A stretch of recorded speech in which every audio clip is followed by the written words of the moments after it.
Hello. Thank you for joining us for today's book forum. Our hashtag is Cato Events. For those of you joining via social media, my name is Chelsea Follett, and I am a policy analyst in Cato's Center for Global Liberty and Prosperity, as well as managing editor of humanprogress.org, a website that chronicles with data the tremendous progress that humanity has made and that seeks to encourage the policies that make progress possible and allow humanity to effectively tackle the challenges that we face.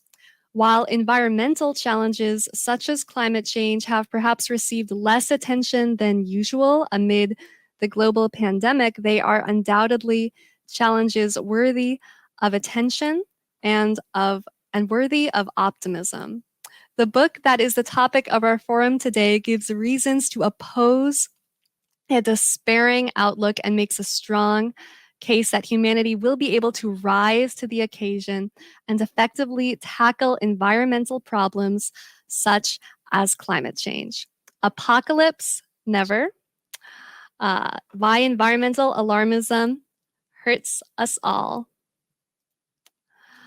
Examines the rise of apocalyptic environmentalism and the reasons that cause many of those with the most apocalyptic vision of the future to oppose the more obvious, tractable, evidence-based solutions, such as the adoption of nuclear power.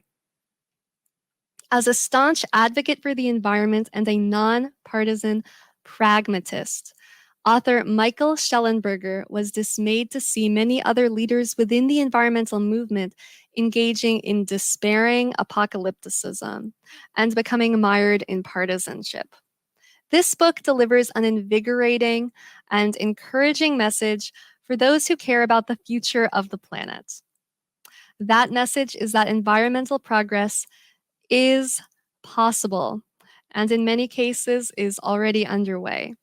And despite the challenges that remain, there are reasons to take heart that technology, science, human ingenuity, and innovation offer humanity a path forward to avoid or mitigate the worst risks of climate change, as well as other environmental problems, some of which this book deems even more urgent. This book advocates environmental humanism, or the promotion of both environmental stewardship and human flourishing, seeing those goals as complementary rather than inherently in tension with one another. The book also infuses some much needed rational optimism and a solutions oriented approach into the environmental policy debate. The book has already received strong praise from scientists and scholars, including Harvard University's Steven Pinker and MIT climate scientist Carrie Emanuel. I am pleased to introduce the author, Michael Shellenberger. Michael has been fighting for a greener planet for decades. He was named a Time Magazine Hero of the Environment, is a Green Book Award winner, and is the founder and president of Environmental Progress. Michael has been called North America's leading public intellectual on clean energy, among other titles, for his writings and TED Talks, which have been viewed over 5 million times. He helped save the world's last unprotected redwoods, and he led a successful effort by climate scientists and activists to keep nuclear power plants operating, thus preventing a massive spike in harmful emissions. Michael's research and writing have appeared in the Harvard Law and Policy Review, Democracy Journal, Scientific American, Nature Energy, and PLOS Biology, among other outlets, and have been cited by the New York Times, Slate, USA Today, the Washington Post, New York Daily News, and the New Republic, among others. Earlier this year, Shellenberger testified before the Committee on Science, Space, and Technology of the U.S. House of Representatives. The United Nations Intergovernmental Panel on Climate Change invited him in 2019 to serve as an independent expert reviewer of its next assessment report. He holds a degree in peace studies and conflict resolution from Earlham College, and you can follow him on Twitter at Shellenberger MD. We are delighted to also have Reed Watson join us. He is a professor of practice in the John E. Walker Department of Economics and the director of the Hayek Center for the Business of Prosperity, both at Clemson University. His research explores the economics of natural resource management, particularly focusing on the legal institutions governing public lands, water, and wildlife resources. Prior to joining Clemson, Watson was executive director of the Property and Environment Research Center in Bozeman, Montana, a conservation and research institute dedicated to free market environmentalism. He holds a Bachelor of Science in Economics from Clemson University, a master's degree in environmental economics from Duke University, and a JD from Duke University's School of Law. After their discussion, our speakers will be taking questions from you, the audience. You can submit questions via our event webpage through Facebook, Twitter, or YouTube. Please use our event hashtag Cato Events when submitting questions. And please feel free to start submitting questions now or at any time before or during the Q&A. We'll get to as many as we can. So without further ado, Michael will now give his presentation to be followed by a dialogue with Reed, and then we will start taking your questions. Thanks, Chelsea. Can you hear me okay? Everything okay? Good. Yes. Yes. Thanks again. Thanks for having me. It's a pleasure to be back in conversation with Cato. It's been almost 13 years since I participated in an online discussion around carbon pricing, cap and trade, climate policy with James Manzi and a larger group of scholars. It was very interesting. So it's really nice to be back. Certainly, I think there's a lot in Apocalypse Never that should be of interest to Cato, and obviously I'm here for that reason. And so let me say a few things about the book, and I'll say a few things that have occurred since the book came out, and areas that I think might be of interest to Cato supporters and friends. So as mentioned, I wrote this book. This was a book, well, my own history is that I'm a longtime environmental activist, as well as a writer, journalist, energy expert. I changed my mind about nuclear power about 10 years ago. I decided that it was good, not bad, mostly good, not bad, and that we needed more of it if we were going to solve environmental problems, including mitigating climate change. And I've been frustrated by the fact that many on the left are still very anti-nuclear, including and especially those who are very alarmist about climate change. And I couldn't understand why this was. And I was working on a book about nuclear energy and the opposition to it. And last year, when the rhetoric became even more crazy than it already was, about billions of people going to die, and adolescents were experiencing a lot of anxiety and depression.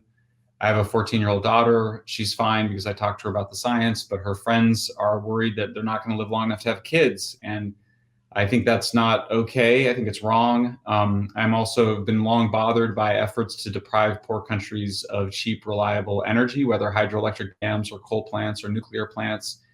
And that's been happening, increasingly occurring, including denial by the World Bank of funding traditional financing for baseload cheap energy in poor countries.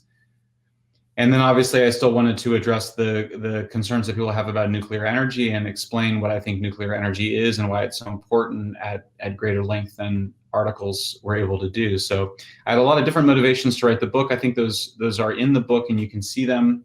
I'll say something about climate change. My views actually didn't change as much as I think people might have thought they did on climate. My view of climate change is that it is real, that it's mostly, if not entirely, being caused by us, by our carbon emissions, that it does pose serious challenges, threats, you could say, risks to a good future and a positive stewardship of the natural environment, but also that it's not the end of the world, and that climate change is not even our most serious environmental problem, which I think continues to just be our use of landscapes and effect on habitats. So the book is really, you can think of it in thirds. The first third is a debunking of the widespread myths. Climate change is not the end of the world. The Amazon is not the lungs of the earth. And more importantly, that the solutions that people have pursued in places like Brazil, but including in Brazil, have been counterproductive in that they have imposed fragmented agriculture in an effort to get small is beautiful agriculture. We've ended up fragmenting forest in many places, when what you want to do is concentrate agriculture to reduce its environmental impact. I talk about how plastic waste is not the most important problem in the world, but much of what people are doing on it is also counterproductive. That's increasingly become clear that we don't recycle our plastics as much as people think they do. Often the plastics are sent abroad, and including to poor countries that don't have waste management systems, and the plastic waste ends up in the ocean, actually contributing to the problem, but it wouldn't be as big of a concern of mine, and I point this out in the book, as overfishing, bycatch, and the outright killing of sea life. The middle part of the book is how humans save nature, the second third of the book. This is a part of the book that I think many Cato supporters would enjoy. I make a defense of what you might call a Hayekian view of prices as offering information that no centralized authority could possibly manage. And I use the case study of whales, which were saved not once but twice through artificial substitutes. The first time in the 19th century with kerosene from petroleum to substitute for whale oil, which was being used for lighting fluid in lights, and then again in the 20th century when vegetable oils replaced whale oils for margarines and soaps in Europe, and that the continued overwhaling occurred by the Soviet Union and to some extent by some managed economies in Japan and Norway, where they interfered with the price signal that was being sent, that was the alternatives were cheaper. And so I make a defense of that. At the same time, I think Apocalypse Never is also trying to say that there's a physical reality here when you're dealing with environmental resources that precedes the economy, and we should pay attention to the physics of energy, that the environmental impact of energy, food and agriculture production, which is overwhelmingly our major impacts on Earth, are a function of power density and efficiency and economies of scale. And I point out that the first passages of maybe the first page of The Wealth of Nations by Adam Smith is about a physical process, about a pin factory that is gaining efficiencies, and that is the main physical transformation results in economic efficiencies, what we call economic efficiencies, and that those efficiencies are also important for what we call sparing the natural environment, using less natural resource to allow for more nature. I'll wrap up by saying that, well, let me say something about what I think some of the implications of it, because I know Cato is a Washington, D.C. based think tank, and you guys think a lot about policy. My view of energy policy is that we should be supporting transitions from energy dilute to energy dense fuels. So if you say, Michael, are you in favor of natural gas? I say, I support natural gas when it's replacing coal, but I don't support natural gas when it's replacing nuclear energy. Nuclear energy is zero pollution, zero air or water pollution, zero carbon emissions, a tiny footprint, a smaller mining footprint than oil and gas even, which is smaller than coal.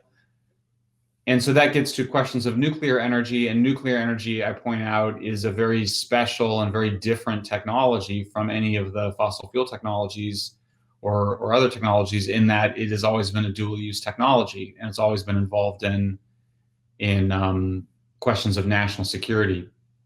So for me, at a policy level, what really matters is supporting that transition towards energy dense fuels and paying special attention to nuclear energy's role as a dual-use technology, and one that the United States has long had an interest in being involved in, heavily involved in, both at home and abroad, because of the special powers that it gives us. So I'll stop with that and look forward to the conversation.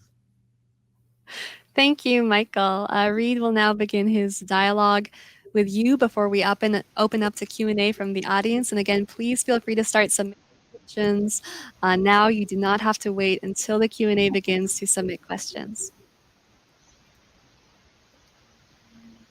Okay, well, I gather that's my cue. Just want to say thank you to Cato for hosting this event, and thank you to Michael for writing and publishing what is, in my opinion, an interesting and important and a very timely book. I really enjoyed it immensely, and Chelsea says I've only got 20 minutes before we have to open it up to the Q&A, but I would probably could fill an hour with the questions I wanted to ask Michael. But first of all, let me just begin by saying congratulations, because from one author to another, I know how much work goes into writing a book like this, and it must feel good to have it off your desk and in readers' hands. If I had to characterize, and I want to just give a little bit of table setting before I ask some questions of Michael, I would characterize this, especially to a Cato audience, as something of a hybrid between Bjorn Lomborg's skeptical environmentalist and Matt Ridley's rational optimist. Now, I hope some of you have read at least one or both of those texts, but I wanted to see, Michael, how you would react to that. I found this to be very much like skeptical environmentalist. Obviously, it's more current. It's maybe also more approachable in that most of your anecdotes really kind of bring to life some of these arguments, but it is very much objective and scientifically rigorous in its treatment of environmental issues. And that was refreshing and reminiscent of Lomborg's skeptical environmentalist. And then the second book I think it evokes memories of is Matt Ridley's Rational Optimist, for the obvious reasons that you, unlike most environmentalists, see economic prosperity and environmental quality not as mutually exclusive, but as potentially reinforcing and consistent with one another. Is that a fair characterization? Assuming you're familiar with those two books, Michael, is that a fair characterization of how this book might be placed into context? Yeah, thank you, Reed. Thank you for your kind words, and it's really nice to have a conversation with you. And of course, I delighted to have this, and I agree that we could easily spend more than 20 minutes. So certainly on big questions, my book is in that tradition of Bjorn and Matt, and I really agree with them on a bunch of big questions of that modernization and progress are mostly good for people, that they have the potential to be very good for the natural world, that that markets are very, very important. I might be a little bit more, I might favor a little bit more government than both of them. But certainly the fundamental processes of modernization, I think we agree, are good. I think where I'm going further than both of them is in the ways in which I'm trying to describe in some detail how these processes are also good for the natural world. And this, I think Bjorn in particular doesn't spend really much time on what matters in terms of saving habitat. Matt Ridley spends a little bit more time on it. In fact, I've seen more of his writing of late do more of that. But I really wanted people to understand what it would take to save the mountain gorillas of the Central Africa, of Rwanda, Uganda, and Democratic Republic of Congo. I think I wanted people to understand that saving the mountain gorillas is about helping poor farmers get jobs in the city and be able to eat artificial meat rather than bush meat or wild meat, that it is important for taking pressure off of the forests in the form of their reliance on wood fuel. And I wanted to give it a really, certainly stylistically, I wanted to take the reader there. I wanted to bring the reader into these situations so they can see the human suffering and also the environmental opportunity associated with that. And so we do that a bunch in the book on also yellow-eyed penguins, whales, obviously, but I wanted to more firmly contest the claims that modernization, capitalism, progress are bad for nature. I think that some of what we've gotten from Bjorn and less so from Matt, but certainly also I think has been a sense of here's what's good for people, but leaving this other big question unaddressed, and I wanted to address it much more squarely. I think you did a great job. And I had a note about your style and the anecdotes, a firsthand experience that you kind of interweave into the text. And I think it was maybe my only critique of the book was, in some respects, you are a globe-trotting eco warrior or environmentalist, and it was in some respects almost hard to follow all the different trips and the detail of each, the nuance of each particular issue. But I thought it was well worth kind of slowing down and taking into consideration your firsthand experience. This is certainly not a book written from an ivory tower, and I think it was refreshing in that regard. Speaking of your perspective, though, how does Apocalypse Never compare to your perspective when you and Ted Nordhaus wrote The Death of Environmentalism? What has changed, maybe not in the world, but in your mind about environmental issues since that essay was published, back in 2004 or 5? Is that correct? Yeah, thank you for asking that question. Yeah, I mean, by the way, it's interesting. I've had some people that wanted more of me in the book, and I actually didn't want to take over the book. I wanted there to be these characters in the book. There's 3 women in particular. I was called by one of the climate alarmist, apocalyptic alarmist authors who really, socialist, eco-socialist guy attacked me as promoting white supremacy, which I thought was ironic because the 3 main characters in the book are all women and none of them are white. One of them is Bernadette, who's a small farmer in the Congo. The second is Suparti, who's a factory worker and labor organizer in Indonesia. And then the third is my wife. But I definitely wanted those characters to I had somebody that was like, you need to say more about, why you changed your mind about nuclear. And I did a TEDx talk on that. And I was like, I didn't want the book to be too much of me, but one of those characters to show up. So I'm sorry. Now I've completely responded to the wrong question you asked. Death of Environmentalism. This is definitely, for me, it feels like a bookend. It feels like 15 years later. In fact, it's funny because I've had a couple of Death of Environmentalism has come up a few times now, just in the last few days. So it's interesting you ask. I mean, what I would say is that what stayed the same for me from that essay is a deep sense in which the kind of pessimism, the negativism, the apocalypticism, certainly the alarmism, but just the kind of anti-humanism, the Malthusianism, that was at the core of what's wrong with environmentalism. Like, that is the central thing. And that's crystal clear in Death of Environmentalism. And that's clear, I think, in Apocalypse Never. And that's the pure line that runs unbroken between that essay and Apocalypse Never. What's changed is, a huge amount of technology, economics, and policy. I mean, I didn't really know anything about energy and technology back then. We thought that renewables were obviously the solution because everybody said they were. We didn't really understand that there's an energy density problem, that it takes 300 to 400 times more land to generate the same amount of electricity from a solar or wind farm as a nuclear plant, and that really matters, and that the unreliability is an unsurmountable problem. It just makes things more expensive. I think we were both more apocalyptic about climate change than we are now.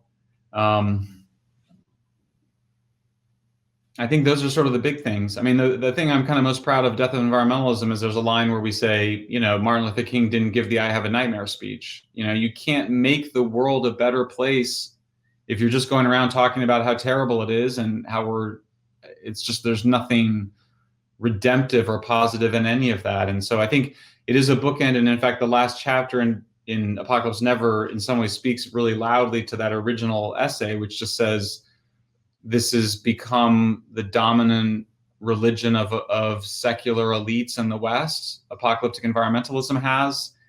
They're completely unaware of it. They're in denial of it. They think they're doing science when they're really doing religion. And it's kind of obvious to everybody in the room except for the people that are entrapped in it. And I think we were speaking to some of that in that original essay, both the good and the bad parts of it. In your opinion, Michael, are we witnessing the last throes of radical or alarmist environmentalism, or is there a persistence to this notion, this belief set that we're never going to fully extinguish? And maybe a second question to that is your subtitle, Why Environmental Alarmism Hurts Us All. What are the dangers? And can we kind of unpack some of those dangers of alarmism? I mean, in some respects, right, if there are alarmists who are not doing science, they're just throwing anecdotes out there and tear-wrenching videos up on Instagram, but they're not really having much of an impact. Maybe we could just ignore them. But I sense that there's a real hazard here in this continued alarmism. So I guess first question is, do you see it persisting into the future generations? And if so, what are the kind of our worst case scenario? What are the concerns that you have about their impacts on not just the environment, but also on human progress? Great questions. Terrific. I think it will continue to become stronger, and that even if climate change may not continue to be the main vehicle for apocalyptic environmentalism forever, but there will be some vehicle, and that the prior vehicle was, of course, concerns around overpopulation. That was in fact, the whole agenda on that basically just gets used to support the same climate agenda. So I think if it's not, and that basically died down both because, everybody realized that really, the directions, we were going in the right direction in terms of human populations. The rate of growth peaked in the late 60s, and we're probably going to peak at 9 or 10 billion people by whatever, 2030, 2040, somewhere around there. And that's going on its own and it's positive. And so it was sort of at that moment, plus the end of the Cold War, which took away nuclear weapons as the main apocalyptic fear, that climate change became the vehicle of it. But it certainly seems like other things, we've seen Y2K, I mean, there's certainly many candidates at any given moment for the apocalyptic anxieties, which are fundamentally, I think, manifesting from anxieties associated with the death of God. I mean, with what Friedrich Nietzsche described as the decline of traditional religion as the most important event of centuries, I mean, of millennia, right? Nietzsche, that's Nietzsche's whole famous thing is, and this is where Apocalypse Never Ends, that humans will need to create new gods. Well, we did that, so it gets proven right away in the early 20th century with fascism and communism. Both get discredited.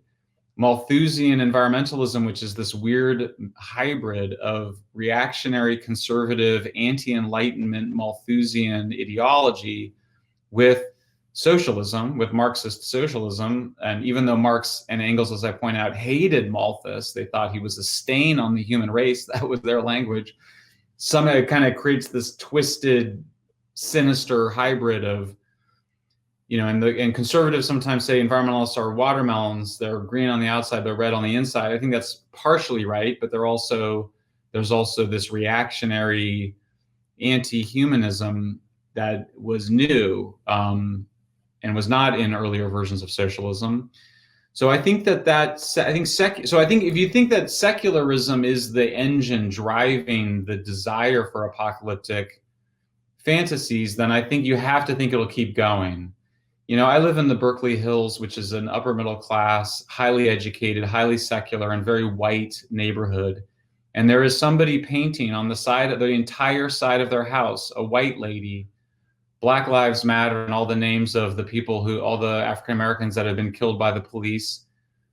And I look at it as an anthropologist, and I kind of go, what she's doing is a religious ritual. And I don't say that to be, I'm not saying that to put her down at all. I think she's expressing some need for some religion, and they all kind of go together, climate apocalypse, we're all sinners, we're all guilty, we make ourselves feel better. I mean, the classic criticism of white guilt came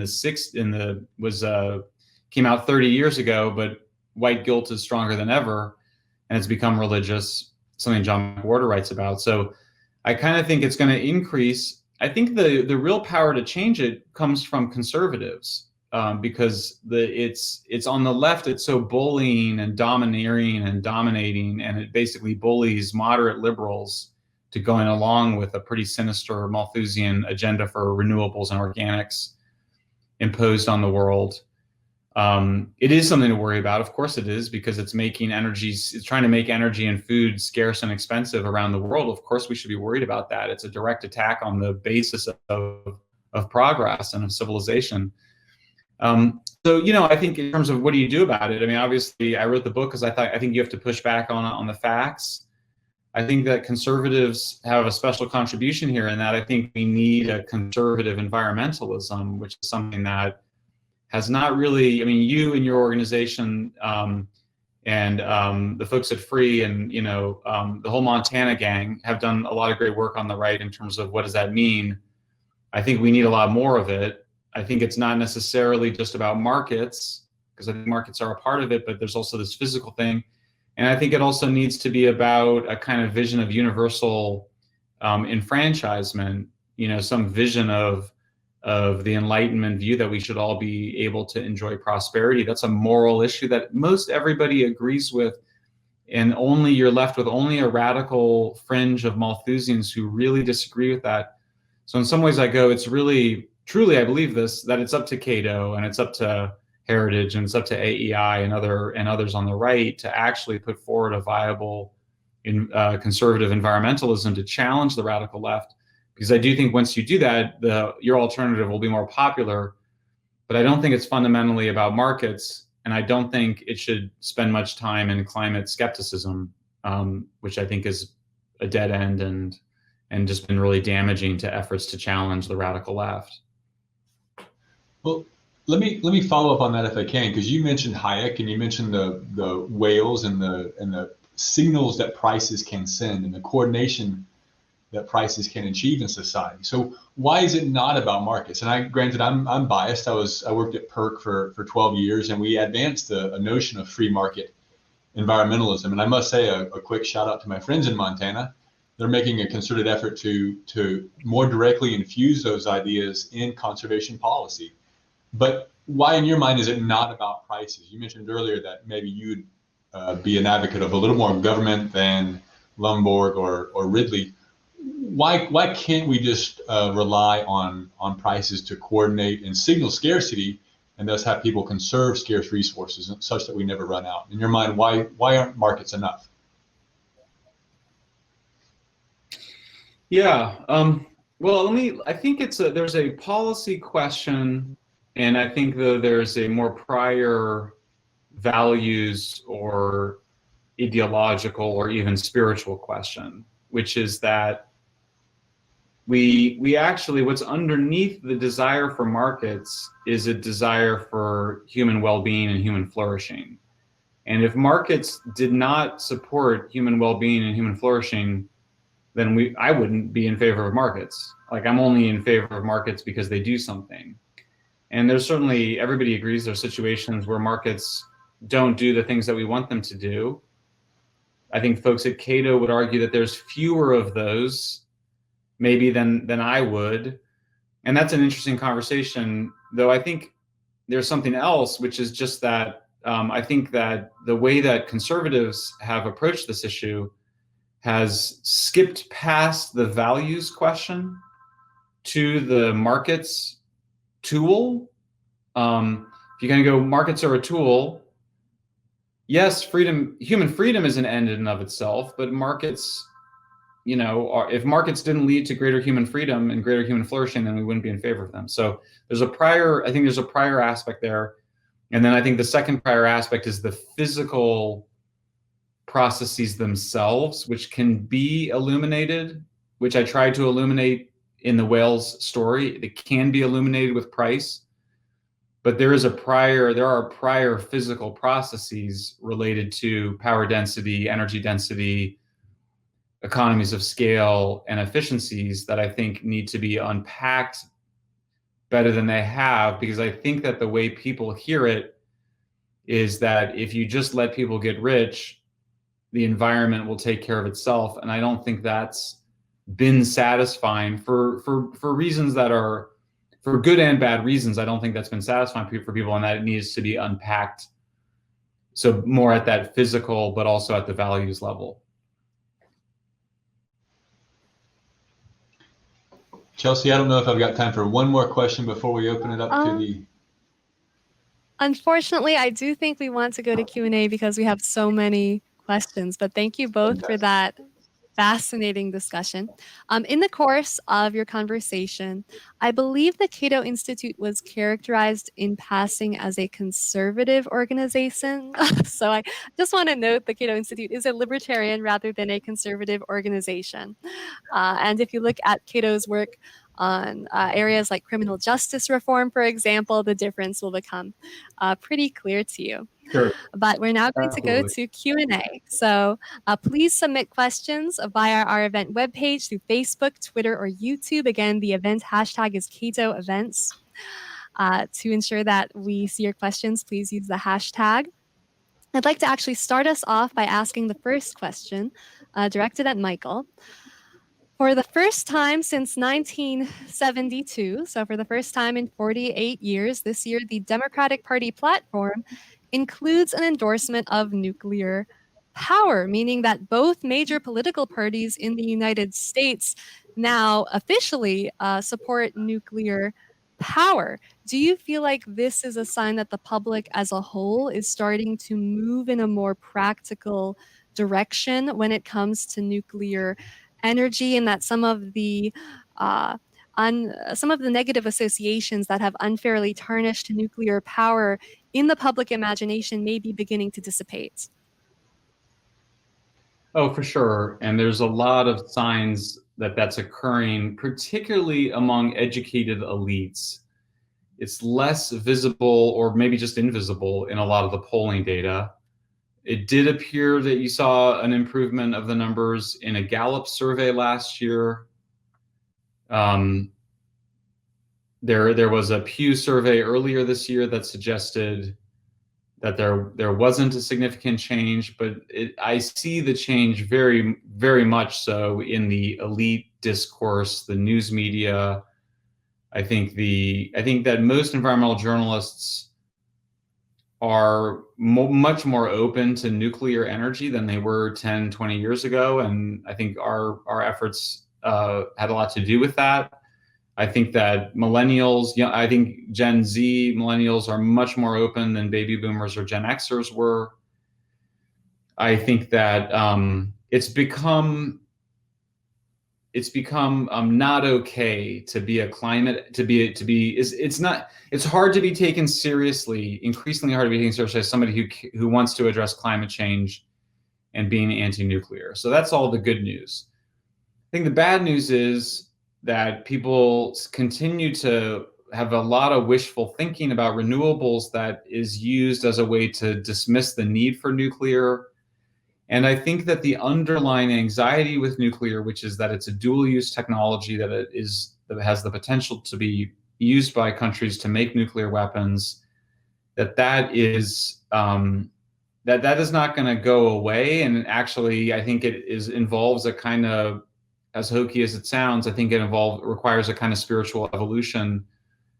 Now it's not really of consciousness, that ultimately, here it is, that's the safest way to make electricity, and it is the way to make the most dangerous weapon that we've ever devised. And that those two things are not as separable as the nuclear industry or as many pro-nuclear people want it to be. And so I think that I'm impatient with kind of continued efforts to imagine that making nuclear reactors smaller or making them with a different kind of coolant or any of those things is going to have much difference on public consciousness, mostly because they're not real. Those technologies don't really exist. but also because it misidentifies the hangups that we have about nuclear, and that the hangups we have stem from a reality that is never going to go away, not going to go away on any time scale that matters, and that requires some kind of psychological growing up, so to speak. It requires a maturation of our thinking about this very challenging technology. Related to that, Travis Plank asks on Facebook a two-part question, and you've already answered the first part. What do you think is the primary reason for the fear and demonization of nuclear power? I think you've already answered that. But then he also asks, do you have any suggestions for convincing doubters that requires them to do as little research as possible? Yeah, well, I mean, I've done 4 TED Talks on nuclear, and some of them are very, very short. I think the shortest one is something close to, is it 15 minutes? And then I have a longer one for 20 minutes. So if they can do 15 minutes YouTube video, I would suggest Why Fear of Nuclear Hurts the Environment, I think is what it's called. And I will say one thing about the fears is that after really struggling with this question, which is why are the people who are most alarmist about climate change the most opposed to the only viable solutions, really, the only practical solutions, which are, switching from coal to natural gas and using nuclear power. I should say the only mitigation solutions that matter. Why are they so opposed to the solutions? And I finally conclude that a significant number of them don't want to solve climate change, that it's about climate alarmism is about something else, including just being alarmist, that's actually the purpose of it. That in other words, there's an instrumental quality of alarmism to get subsidies for renewables, get control over people's lives and behaviors, just get a sense of power over other people. Have a spiritual, heroic story about yourself and your life. That's all part of it. But also, it's just the alarmism itself that's what people want. There's a bunch of people that want to just scare people. And those people tend to be the same kinds of people as the people that wanted to scare people about nuclear energy and nuclear weapons back in the 60s and 70s. But at the end of the day, it's I find there's basically two powerful motivations that I can neither fully disentangle nor suggest that they're one thing, which is a kind of fear of the bomb and kind of hatred of the bomb, and a hatred that it's been a bomb that has actually resulted in the pacification of nations, the spreading global peace. And then a second motivation, which is small is beautiful. We all have to live like people in Elizabethan England did, complete with Renaissance fairs and crystals, and that there's a kind of, we have to live in this simpler way, and it can't be nuclear because that's the future, and we have to go to renewables. That's these two things. And sometimes I just go, it's the same thing, and sometimes I go, it's different in different people, but they're both so powerful. So it's not just fear of the weapons, because of course, libertarians and conservatives are both less scared of nuclear weapons and nuclear energy than are liberals and progressives and people on the left. And I think you have to suggest that either there's an ideological reason for that, or there's a kind of some mix of personality and ideology. I'm in Berkeley, and we're the most neurotic about wearing masks, just like we're the most neurotic about radiation, the most anti-nuclear, the most chemophobic, the most phobic of pesticides. We have a great suspicion of corporations and capitalism. And so those things all sort of those fears are not just random. They exist on the left, I think, for real reasons. Roy G asks, or rather he says, you've described some environmental advocates as alarmist. Please give us some examples of environmental advocates who are responsible in their advocacy, is what he asks. Good question. Well, an easy way to find them is to look at the back of my book, and you'll see all the blurbs will give you a list of those people. A very good climate scientist. We had 2 climate scientists blurb the book. One of them is Tom Wigley. He called it the best book ever written on the environment, and he is like one of the main he invented one of the main climate models that's still in use today. It's called MAGIC, and it's a major climate model. And so he's a climate scientist, and he's moderate. I have the former CEO of the Nature Conservancy. It's a funny, the people that like this book, I always tell people it's not a conservative book, it's not a right-wing book. Maybe in the same way that Cato says we're not a conservative organization, it's embracing kind of liberal principles and progress.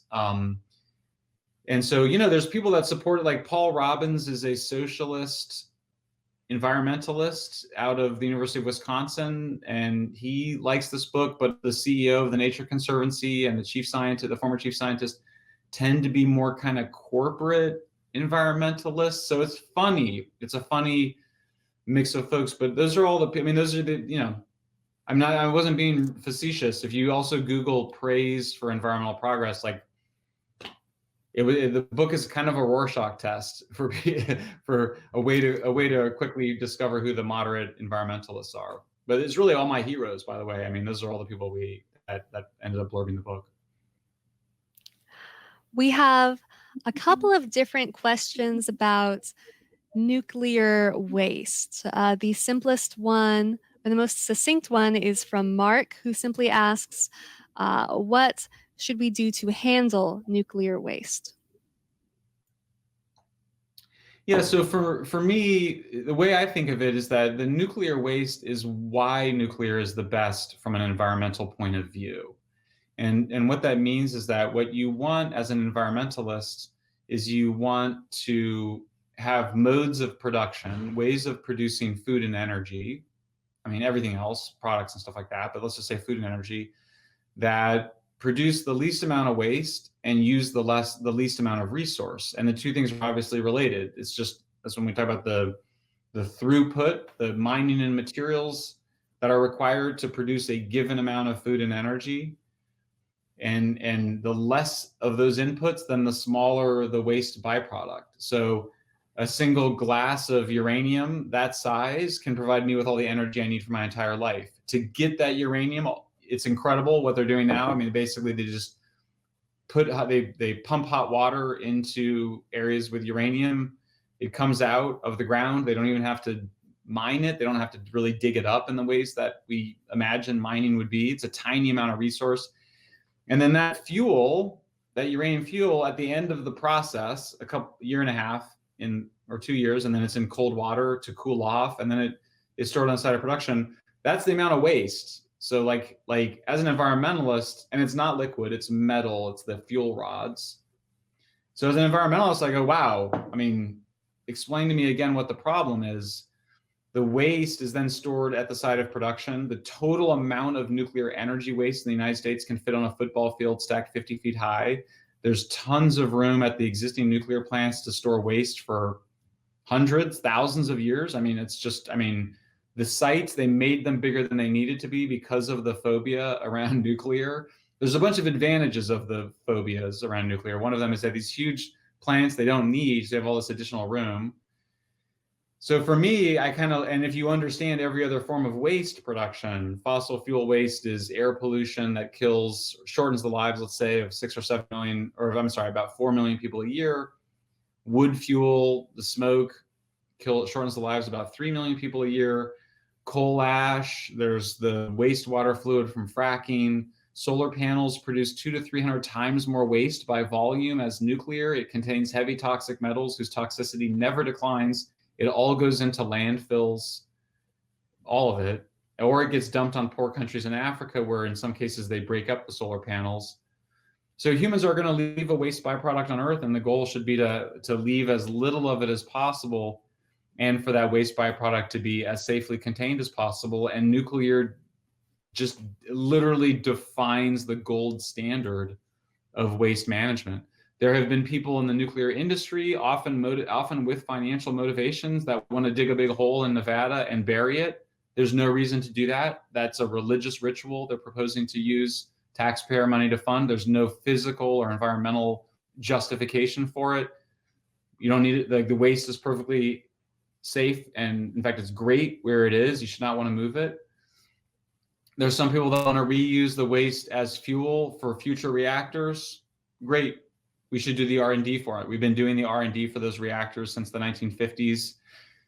Actually the Russians are operating demonstration prototypes of them. They're fine. You don't need them. It makes people feel better when you tell them that we're going to reuse that waste. But for the most part, nuclear waste is good, because it means if you have nuclear waste, then you haven't created all these other forms of waste, which are actually dangerous and harmful to people and to the natural environment. Ashley E. Stumval asks on Twitter, there's a huge space between alarmism and optimism. Some issues, including climate change, she says, are worthy of very genuine concern. So in your view, how does the general public find that balance, the balance between alarmism and optimism? Well, let me tell you what I worry about, and I'm going to be so bold as to say I'll tell you what I worry about, and I think are the most important environmental problems. And I think you'll be hard pressed to find a lot of environmental scientists, prominent environmental thinkers, who, if you confronted on it, would actually disagree. So for me, the biggest problem is that there's still 1 to 3 billion people who rely on wood and dung as their primary source of energy. They tend to eat wild animals if they can get meat or protein at all. That kind of agrarian poverty is the biggest environmental problem. It's a human problem, but it's a threat to forests, a threat to wildlife, it's a threat to habitat, because those are low efficiency farming. Relatedly, second is just the use of the landscapes for habitat for endangered species. We've lost about half of all wild animals in the world since 1970. That's the big issue. That's the big problem, is the decline of animal populations, not extinctions. Extinctions aren't great, but that's not the main concern. We can actually sustain some species with small numbers.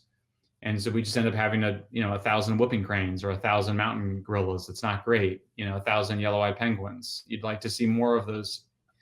And that means that you need to grow more food on less land. So it's just a problem of low efficiency agriculture. For me, those two things are by far and away far bigger environmental problems than Amazon deforestation, climate change, extinction, and plastic waste. And that we need to get back to those problems, because they're not going necessarily where we want them to go. There is good news. We're using less land for meat production, which is by far our single largest use of the earth. We use 1/4 of the ice-free surface of the earth for pasture, for meat production, and that amount peaked in the year 2000, which is great. So yeah, I agree. I mean, I think the optimism pessimism is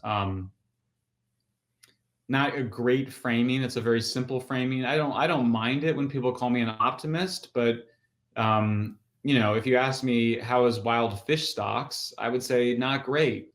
Not going in the right direction. We need to be doing a lot more fish farming, a lot more aquaculture. How are we doing with other species? Whooping cranes, mountain gorillas are actually doing a little bit better, but still, I mean, when you have spectacular wildlife that you want higher numbers, I wouldn't say I'm optimistic. In some ways, now that I know the data on whooping cranes, which is that they're having a hard time getting large numbers to survive in the wild, and we still have habitat constraints, I'm not optimistic. I'm very optimistic for humans to be able to survive challenges in the natural world. In fact, I'm working on a piece called Why We're So Good at Adapting to Climate Change and So Bad at Adapting to Progress.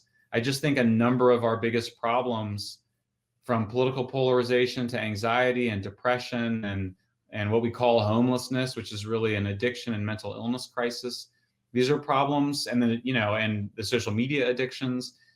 These are all problems brought by human progress, and they're the hardest problems. And in some ways, I think that we try to, wrestle with climate and plastic straws, in part because they seem like things that we can that are more easy to affect than, persistent racial inequality, low social mobility, declining trust in authorities, rising political polarization. Our country's in a mess, as we all know. In some ways it's a relief to talk about the environment, because then you don't have to just read the newspapers every day and see, the extent to which Americans really seem to hate each other right now. Anyway, I just digress, but that's a short way of saying, yeah, you want to put these problems in context. I don't think we want to be Pollyanna about them. Thank you. The next question I would like to direct to Reed, who may want to comment on some of the previous questions as well in our remaining time. This question is, what should schools be teaching students about climate change, environmental concerns, and natural resources? And Reed, of course, is a professor and educator. I hate to sound droll or simplistic, but I think I go back to principles of principle of microeconomics, and the old saying that there's no such thing as a free lunch. The world is a world of scarcity, and there's always trade-offs in every decision that we make.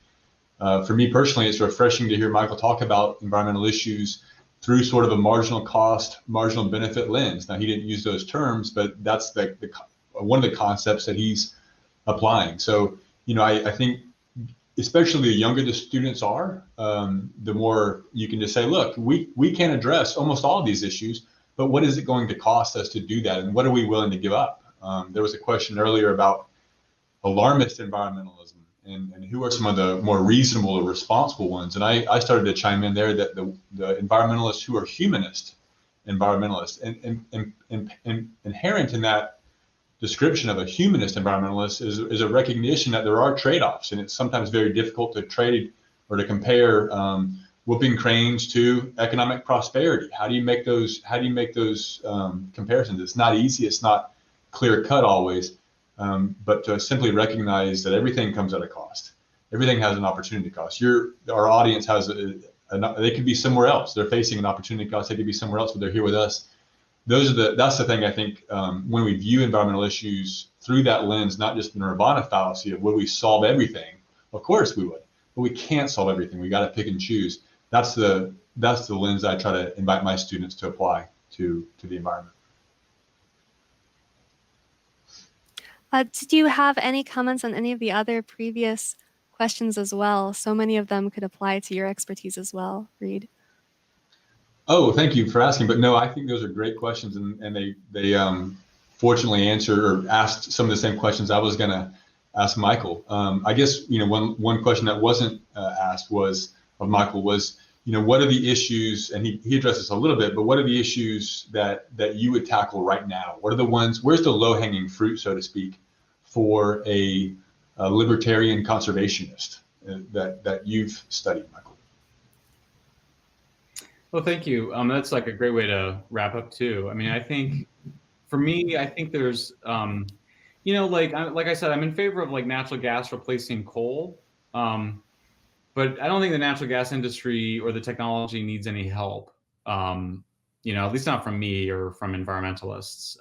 It's cheap, it's replacing coal, but nuclear energy needs a lot of help. And so I spend a lot of my time still trying to help countries, policymakers, journalists, activists understand why nuclear energy it's not just good, it's also a responsibility that we have this technology and we need to be better stewards of it than we've been. And then the other issue is renewables. People think they're good and they're mostly bad. Just to be kind of crude about it, the environmental impacts are very large and we're basically in a fever dream. I think that people are in kind of a trance state about them. They don't understand the land use requirements of them. They don't understand the wildlife impacts. So for me, I spend time trying to raise some awareness about those. And at some point, I'd like to get to some advocacy on what I consider energy justice issues, which is that we should not rich countries. What happens with poor countries is up to poor countries fundamentally. I don't think it's up to what rich countries do, but I don't think rich countries should be making it so much harder for the last people to climb the ladder to get out of poverty, like we're doing by cutting off World Bank funding for fossil fuels, as well as for hydroelectric dams and nuclear for that matter. So for me, those are the big priorities, and that goes with also supporting intensified agriculture, capitalized agriculture, and not this romantic love for agroecology, organic farming, and the like, particularly in poor countries. And yeah, I'm happy. I saw there's a question. I'm happy to do another question. I've got time if people want that. Sure. For one more question, one that might be easy to answer quickly. Chelsea, I've got one if I can chime in. Sure, go ahead. So as the director of the Hayek Center at Clemson, I've got to ask this question. As you mentioned, the resource footprint, both inputs and outputs for nuclear being, in your words, clearly the best or clearly the least consumptive. If we removed all price distortions, taxes and subsidies, would nuclear energy still rise to the top? Could we harness Hayek and prices and still arrive at nuclear, or does nuclear need help, as you say? Would you argue for subsidies for nuclear? Yeah, great question. And I'll use it to sort of also provide a last sort of vision of this, which is that, when you understand that, half of all people now live in cities and are concentrated in cities, and that's number is going to just go up over the next century. And if we do move to nuclear, and if agriculture continues to become more intensified, I think of the Netherlands. When I took off from the airport early in the morning and I looked down, it was all these greenhouses lit up, and they're so productive and they produce so much food on such tiny amounts of land. You have a vision of a world where there's a lot of room for nature and a lot of room for habitat and animals to come back. And that's a world, it's a high energy world. It's an electric world. It's a world where we can have human flourishing and environmental restoration and environmental progress. And I'm very, very, for me, that's what gets me up in the morning. That's our tagline, is nature and prosperity for all. It does require nuclear. Like I said, it's really just the most important thing is changing consciousness, because ultimately, yes, in answer to your question, if I had to guess how much more expensive nuclear is because of its ridiculously over-regulated state, I would say probably twice as expensive. It should be cheaper than natural gas, and I think it will one day be.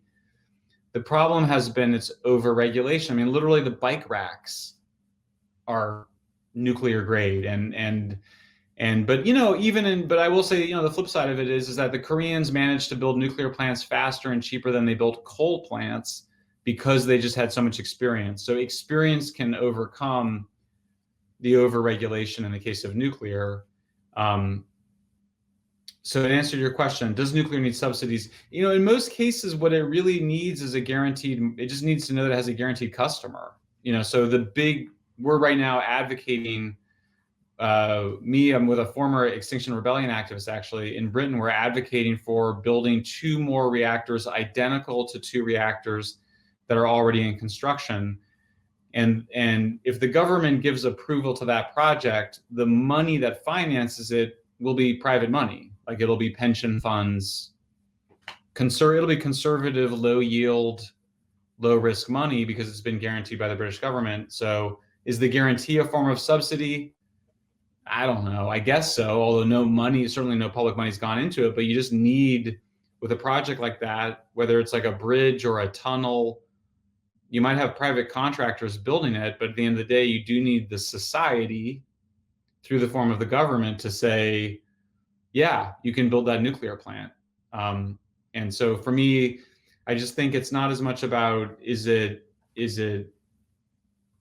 subsidized? Is it not subsidized? Is it regulated? Is it not regulated? It's just more like, I just think if people understood what nuclear energy is and that it's mostly good and we should be using it more, then that would have an impact on the economics through the politics, through the regulations, and through the financing that would, I think, loosen up. Thank you so much to both of our speakers and to everyone who participated. We had a lot of truly fantastic and thought-provoking questions, and I apologize that we could not get to all of them, but we are currently a little over time. The video recording of the event will be available tomorrow on Cato's webpage for the event. Please be sure to check out the book, Apocalypse Never, Why Environmental Alarmism Hurts Us All. The book can be purchased on Cato's website.